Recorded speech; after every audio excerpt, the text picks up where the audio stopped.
Election commission खरेदी केलं, त्याने महाराष्ट्रातले आमदार आणि खासदार खरेदी केले। त्याच्यामुळे हे विसरू नका की काही विकलं पण काही खरेदी पण केलाय, आणि जे खरेदी केले त्याच्यावर तो राज्य करतो आहे। हे राज्य आपल्याला उलथवून टाकायचं आहे।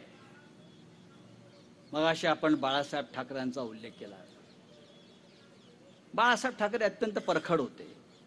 माझं अख्खं आयुष्य त्यांच्याबरोबर गेलं। बाळासाहेब म्हणायचे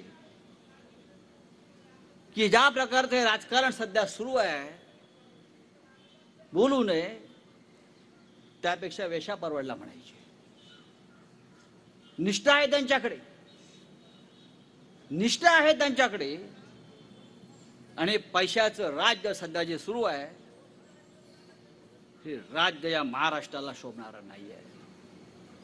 अमोल कोल्हे यांनी इमान राखलं आपल्या नेत्यांबरोबर, आपल्या पक्षाबरोबर। ते बेईमान झाले नाही म्हणून त्यांना पाडणार, ही महाराष्ट्राची संस्कृती नाही।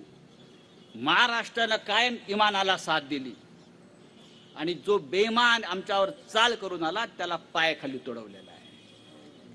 आणि आजची सभा, हा आक्रोश, हा संघर्ष हा त्यासाठी आहे।